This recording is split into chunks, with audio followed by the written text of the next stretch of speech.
Canada نے بھارتی سرکار پر یہ کینیڈا کے اندر اپنے سکھ شہریوں پر حملے کرنے کا الزام لگایا ہے.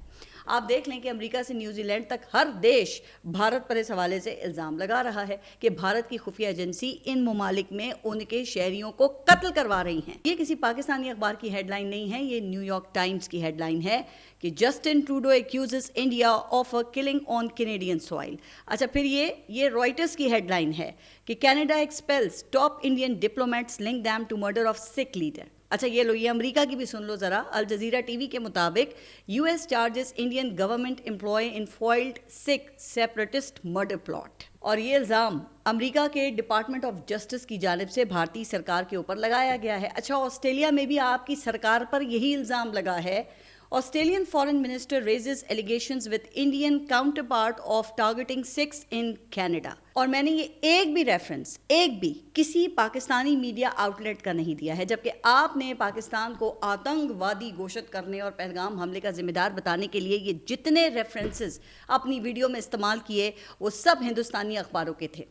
اگر آپ اس کو ریسرچ کا نام دیتے ہیں تو پھر تو may God help you. لیکن کیا اس بنیاد پر ہم بھارت کو پورے وشو میں آتنک پھیلانے والا دیش قرار دے دیں؟ لیکن اس کے لیے ایک پھر یہ لمبی چوڑی ریسرچ ٹیم کی کیا ضرورت ہے؟ کامن سینس کی ضرورت ہے. ظاہر ہے کہ یہ سب بھارتی اخباروں میں تو نہیں لکھا ہوگا نا, اس کے لیے تو آپ کو انٹرنیشنل نیوز پیپرز اور میگزینز وغیرہ پڑھنے ہوں گے, محنت کر کے ریفرنس ڈھونڈنے ہوں گے. لیکن شاید جناب کے پاس اتنا وقت نہیں تھا کہ یہ چیزیں تلاش کر کے اپنی سرکار سے جواب طلب کرتے. لیکن آپ نے پاکستان پر پابندیاں لگانے کی مہم ضرور شروع کر دی. پھر آپ نے زین اور رویا معصوم بچوں کی بات کی. ہمارے نزدیک تو کسی ایک معصوم کی ہتیا یہ پوری انسانیت کی ہتیا ہے, کسی کی بھی جان نہیں جانا چاہیے. کیا خیال ہے کہ آپ کبھی اس پر بھی لب کشائی کریں گے کہ آپ کی بھارتی سرکار اور سینا نے وہاں کے مسلمانوں کا کیا حال کیا ہوا ہے؟ چلو ایسا کرو, کسی دن اپنا ذرا یہ مائک پکڑ کر ذرا کشمیر تو چلے جاؤ, وہاں ایک ایک کشمیری تمہیں بھارت کی کرورتا کی داستان سنائے گا. پھر بھارت کے میزائل حملے میں پاکستان کے اندر 7 سال کا معصوم بچہ ارتضیٰ عباس, اس کی شہادت پر بھی تمہارے آنسو نہیں نکلے؟ کیا وہ انسان نہیں تھا؟ دھرو راٹھی, آپ شاید انجانے میں جرمنی میں بیٹھ کر 2 نیوکلیئر طاقتوں کے درمیان یدھ کرانے کے ایک گندے کھیل کا حصہ بن گئے اور اپنے اب تک کے پورے امیج پر آپ نے پانی پھیر دیا. خیر, اب یہ آپ کی مرضی ہے کہ آپ اس کو جاری رکھیں یا پھر آپ یہیں رک جائیں, اور اگر آپ اس کو جاری رکھتے ہیں, رکھنا چاہتے ہیں تو بھی موسٹ ویلکم. لیکن کیا یہ اچھا ہو کہ آپ وہاں پہ جرمنی میں بیٹھ کر یہ نیوکلیئر وار کروانے کے بجائے بھارت میں بیٹھ کر یہ بات کریں تاکہ اگر نیوکلیئر یدھ ہوتا ہے تو آپ خود بھی اس کا شکار بنیں, اور صرف یہ پاکستان اور بھارت کی کروڑوں سنکھیا میں معصوم جنتا ہی اس جنگ کا ایندھن نہ بنے, اور آپ کروڑوں لاشوں پر کھڑے ہو کر نیوکلیئر یدھ کے ہانی کارک ہونے پر ایک اور ویڈیو بنا کر ویوز حاصل کرنے نکل پڑے. خیر, اب ذرا یہ جو ہماری ڈومیسٹک پالیٹکس ہے, ذرا اب اس کی طرف آتے ہیں. آپ نے عمران خان اور حکومت کے درمیان مذاکرات کی خبریں سن لی ہوں گی, جس کا کچھ ذکر میں نے اپنے پچھلے ولاگ میں بھی کیا تھا. اچھا, اب ایک یہ خبر بھی پھر سامنے آئی کہ بھارت پر پاکستان کے حملے کے بعد ایک اہم مقتدر شخصیت نے اڈیالہ جیل میں عمران خان کے ساتھ رابطہ کیا تھا, جس کے بعد خان صاحب نے جنگ کے دوران پاک افواج کی مکمل حمایت کا یقین دلایا کہ پی ٹی آئی کا جو سوشل میڈیا ہے وہ اس حوالے سے پاکستان کے ساتھ کھڑا ہوگا. ویسے بیرون ملک کچھ ولاگرز اس دوران بھی دشمن کا بیانیہ پروموٹ کرتے رہے ہیں, لیکن سوشل میڈیا پر یوتھ مکمل طور پہ اپنی پاک افواج کے ساتھ کھڑی دکھائی دی. خود D G I S P R نے بھی اپنی جو ان کی پریس بریفنگ تھی اس میں انہوں نے بغیر کسی امتیاز کے تمام جو پاکستان میں پولیٹیکل پارٹیز ہیں ان کا شکریہ بھی ادا کیا, اور انہوں نے پاکستان کی یوتھ کا بھی شکریہ ادا کیا. اب پاکستان کی یوتھ کی اکثریت کس پولیٹیکل پارٹی کے ساتھ وابستہ ہے یا کس کو فالو کرتی ہے یہ آپ کو اچھی طرح سے معلوم ہے. لیکن بہرحال اس جنگ میں Muslim League Noon, Pakistan Peoples Party, M Q M, J U I F, Jamaat Islami, Pakistan Tehreek Insaf, Sindhi, Punjabi, Balochi, Pakhtun, Saraiki, Kashmiri, سب پاکستانی بن کر پاک فوج کے ساتھ شانہ بشانہ کھڑے ہوئے تھے. یہی وجہ تھی کہ ہم نے بھارت کو پھر ایسا منہ توڑ جواب دیا کہ آئندہ وہ پاکستان پر حملہ کرنے سے پہلے 100 مرتبہ سوچے گا.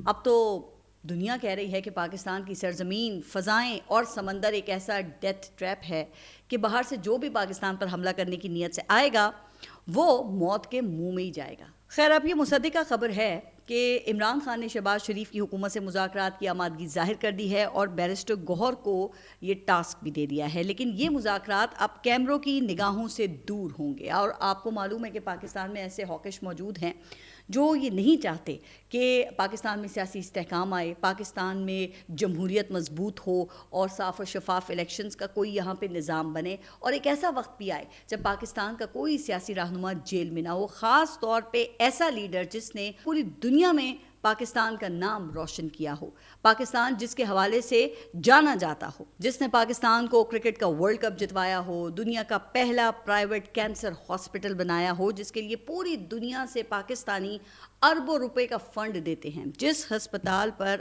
آج تک کوئی کرپشن کا ایک الزام ثابت نہیں ہوا ہے، اور پھر وزیر اعظم بن کر جس نے اقوام متحدہ کی جنرل اسمبلی سے خطاب میں پاکستان کا مقدمہ ایسا پیش کیا جو تاریخ کا حصہ بن چکا ہے۔ یقیناً عمران خان میں بھی خامیاں ہوں گی، ان کی گورننس بہتر نہیں تھی، ان کی سولو فلائٹ سے نہ صرف ان کا بلکہ پاکستان کا بھی نقصان ہوا ہے، تو دیکھیں پھر امید ہی کی جا سکتی ہے، تو امید کرتے ہیں کہ انہوں نے اپنی غلطیوں سے بہت کچھ سیکھا ہوگا۔